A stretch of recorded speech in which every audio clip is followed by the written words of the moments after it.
this is my completed composting tower garden. One of them is already made. It's filled with rich organic soil. Here's the brands I buy. It takes 10 of these bags to fill up the drum properly. I also use some of this peat moss, so the bag's upside down for when I opened it. And these are standard 55-gallon drums. Make sure you get some that don't have any chemicals in it that are harmful to you or that can leach into your soil. The reason for the tube in the center is it's actually created in order to do composting. I'm going to introduce a whole bunch of red wigglers in this, probably 200 to 300 per bin, which will compost and create warm castings at the bottom of this drum and feed the soil and aerate the soil at the same time. Wonderful ecosystems for growing vegetables. This is the one I completed today. I used wine bottles after heating it up with a heat gun to make this shape.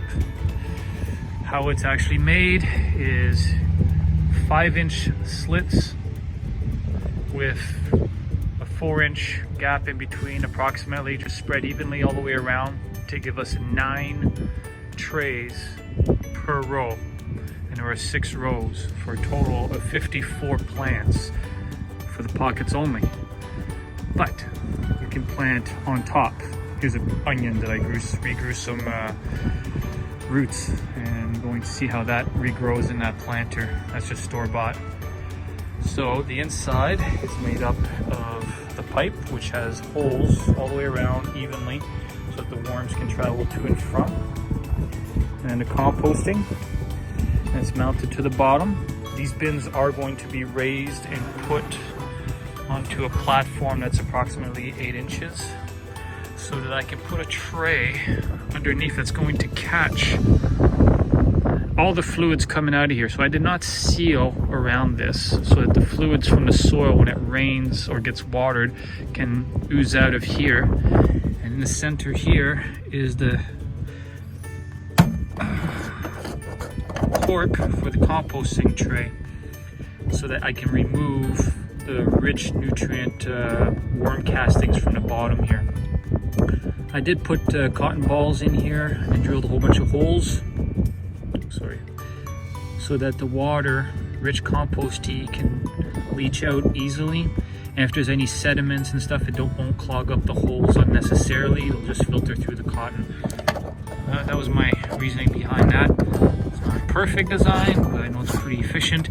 I use stainless steel screws and bolts, so I don't have to worry about rusting. And I'm going to suspend it on an 8-inch platform at some point. It's going to take a long time before you harvest any composting tea anyways. So it gives you an idea of my tower garden. I'm hoping to put 10 of these on this deck, and to explain just how much real estate you save using a system like this. This is the tape I use for measuring to get all the plants. This signifies 1 row. That's how far that goes. All right, and that's tight spacing. And the reason it's tight spacing is because you get plants that grow on either side, and they can grow outwards towards you. So you don't need as much room as you would in the soil, because they can spread out because of the drum being around. It spreads out as things go outwards. So you can get away with tighter spacing. But if you were to do this on the ground, I estimated that it would require approximately 10 square feet of space, of gardening space. So I did a mock-up space here on my deck. So I put these stands. For 1 drum, you're looking at approximately that big of an area of growing, replaced by 1 of these drums. So imagine putting 10 of these along my deck here, which is a rooftop area. How much production can come out of that? I don't know how much this roof can hold, but if I can put 10 drums or more, I'd be pretty happy. And very happy with the results of this this drum here.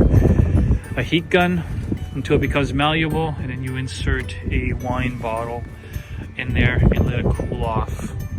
If you have enough wine bottles that you can collect from your market, then you'll see in my how-to videos how efficient it can be, and you can do this whole drum in a couple hours. Good luck. Look forward to hearing some feedback on this, and let me know what your success stories are. So one of the steps to creating this drum is actually to measure it out. So what I've done is I've actually done 5 inches from each. So the drum is approximately 35 inches. So I just separate it evenly all the way down. And what I've done is I made slits that are 5 inches in width and divided them evenly all the way around the circumference of the drum. And I drilled out at both ends just to make it easier for the jigsaw to make a nice straight cut. What I like about this jigsaw, which I bought used for 50 bucks, is it has a laser sight as well, so you can keep a nice straight line all the way across. So the first step is to cut out all of these lines all the way around before we do any forming. I've also already drew my hole for my composting hole or tube that will be going through there. And then last thing I'm going to do is I'm going to cut out the top. The reason I'm going to do that last, the top and bottom, is so that when I use a heat gun to heat up the plastic here, most of that heat is going to stay inside the drum, creating more of an efficiency for when I need to actually mold these. And so the next step I'll show you after I finish cutting up all these slits is going to be my process with the heat gun and forming my pockets, so that we end up with a result similar to what we see here on this finished bin. Just waiting for plants, seedlings to be ready to plant in there.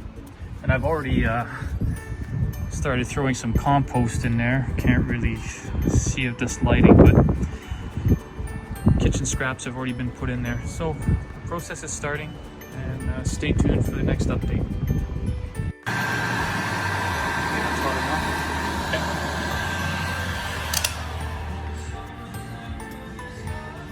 All right, so if you can find a bottle like this kind of nozzle, even better. Push the piece in, is what we found, and then just slide it in. Try to get it's nice and centered, a nice 45-degree angle, and it will definitely dry in that position. Now what is nice is the drum is warm all around, so it's actually a lot quicker now to heat up the pockets that we need. So the next one we're going to do is right here, and this plastic is already warm, so it's not going to require as much effort to get. You'll notice, you can just zoom in a little bit, you'll notice that as you heat it, there'll be a slight color change to the actual plastic and some rounding off. Obviously it's a heat gun, this is on high. I've seen some people online use blow torches to heat up, but this works just fine. You see it starts to deform. I don't know if you can see this kind of shininess that's starting to happen to the plastic. Give you an idea. You can always test it. Once you get a good feel for it, you'll know. As you can see, it's starting to get hot because we just indented it. I wouldn't worry about it. It's just cosmetic. It certainly doesn't take away from its ability to deliver a very good product in the end.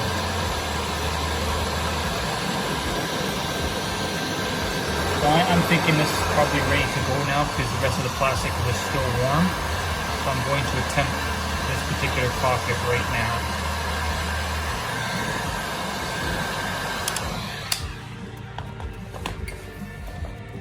Yep, very nice and easy. I'm going to put some more on that one. Thank you, neighbors. Nice 45-degree angle. Just let her sit. Move on to the next one. And go with as many bottles as you can possibly find for yourself and just keep on going. So right now I'm going to steal a bottle from the bottom row that's already been cooled off. I'm going to heat this one up. Let's see if we can get the change color. Yeah, you can see there's a halo starting to show on the black plastic there. It's starting to spread. That's where the heat's starting to... That's your gauge that you're starting to melt it, besides actually molding it if you're new at this. So we just got to do this all the way up to the top. So it's definitely a 2 to 3 hour project.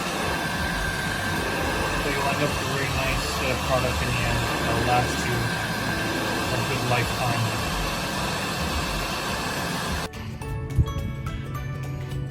That's the completed one, and here's the one that I just finished making all the pockets to. As I mentioned before, I didn't cut out the top or the bottom because I wanted to keep the heat in there while using the heat gun whenever you're heating up the slits. So it requires less energy and time to heat up the next pockets. And this is what I used to shape it. Once the pockets were hot enough, not the pockets, the slits, let's say, and the plastic was warm enough to be malleable to allow the bottle to go in, I wedged it in there and allowed it to cool off. So this is the last bottle in there, just to show you an example. I am going to pull out this bottle now. Hopefully that's in there pretty tight. There we go. And what's left is a nice rigid pocket. And I tell you, you're not bending this. Once it cools off, it's a very solid structure. So now my next step is to take the center pipe, which is going to be the composting bin for vermiculture. And you'll see here that I have marks all the way up at equal amounts and staggered. So there's 2 holes here, and then the next 2 holes are there. So it's staggered all the way around. This will allow the worms to travel back and forth. Let's go back to this one here. It'll allow the worms to travel from inside the composting area back into the garden and back and forth. So it's going to nourish the soil, aerate the soil, and so on. So now to proceed with cutting out the top and the hole at the bottom to mount the pipe. So I finished drilling out the tops and bottoms of the barrel, and as explained in the previous video, this is the bottom piece that'll be screwed in, and I have holes in the cap here so that the compost tea will be able to leach out into a tray that I'll catch from underneath. There's some cotton balls to prevent any hard, large debris from clogging up these small holes.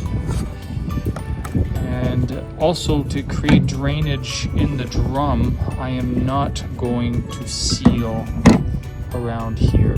I'm going to have a tray, catch tray big enough, like a Tupperware container, that's going to capture all this fluid coming down at the bottom of the tray of this barrel, so that I can reuse it within the barrel as a nutrient-rich food. So that's the bottom of the barrel, and this is the pipe that will be fitted on that black unit you just saw. It's pre-drilled at equal spaces, 5 inches apart, so that the worms can come in and out as they see fit, just like this unit here. And show you the other side of the barrel.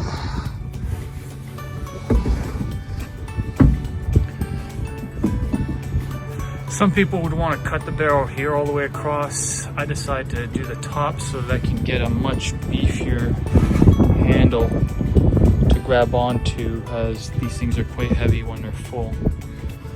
The bottom end, there's all the pockets. So next step is to screw on that pipe. Hey YouTubers, this is a week after finishing all 4 composting garden barrels. This is my last one here, which has not been seeded yet, really, except for putting a zucchini plant on top that I had spare and some leftover leek. So I planted these last weekend after I finished this barrel and obviously cooked dinner. As you can see, like this one here is not planted yet, but the soil is just a couple, maybe a quarter inch in. You can feel how moist the soil is. And I only wet this once, so it retains its moisture very, very well. Up here, I'm not sure. I think I might plant some radishes or something, but as you can see, it's moist, like just a little bit after the top, right there. Over here, I'm growing turmeric and ginger in both of these. I saw that on another YouTube video, how people are growing those two, and I must say, a turmeric plant looks amazing. Look it up. Really, really cool. In here, I have cucumber and zucchini. Same with this one, and these are self-wicking or wicking pots. And I feed the water in this hole here. Gardening with Leon is probably the person you want to look for if you're going to look into this. This is the third garden barrel. You'll see that I have some arugula growing healthily here and some cuttings of green onions I got at the grocery store. They're coming back nice and easy. And I got a ton of red rose radishes. I think I went a little crazy on that, but they're all coming up. I planted these last weekend. As you can see, they are just sprouting like crazy. I'm probably gonna have to call a bunch of those. And these are all my various pepper plants. They're going quite well. These pockets have not been seeded with anything yet. This lockdown stopping us from doing a lot of stuff here. So when I have time, I go. These are all from seed. This is kale and Swiss chard. Not sure which is which on these ones, so I just transplanted the seedlings. We'll find out soon enough. And here we got spinach, and the celery's growing nicely. I mean, we are just mid-April here, so things are just starting to ramp up. And I got some other kinds of radishes growing on top here, no problem. And this one is already filled to capacity. I filled the first garden barrel and the second one to capacity for composting, and both these drums have been seeded with composting worms as well. So this is the original drum you saw, and as you can see, things are growing quite nicely. Once again, I only watered these once or twice altogether, and right as soon as you touch, and there has been no rain, like zero rain. The only thing I've been watering is literally my strawberry plants. And even then, they hold the moisture really, really well. This is nice. We have a great plant now added, and our friends gave us from their front lawn an extra fennel plant that they had. And this thing is just sprouting up all over the place. So this is going to be a successful plant here. It's doing very, very well after I cleaned it up. And we got mini tomato plants here, and they're just starting to sprout up. They look pretty healthy so far. It's been a long time since I did some gardening, but it looks like it's working out here. And last but not least, we got our orange limes, a little bit of herbs, a couple more plants I need to plant here. We got spaghetti squash I want to plant, and obviously some sage, very important. And I'm trying out this watering system for the lemon tree here. It's moist down there, so that's good. They need a lot of water. So a Meyer lemon, very good. And that concludes what we've done, but mostly it's these garden barrels. You can see they're starting to be productive. There was some concerns about water drainage. Water drainage happens into this tray here. When there is no excess water retention in these barrels. Just nice soft soil. So the last two barrels don't even have those holes in the caps that I mentioned in previous videos that I did. I'm trying without, I can always add them later. It's working out fine. Once again though, they're not filled with compost, so we'll see what happens if I have to make any changes, but so far these are working out to be just as good as the other ones.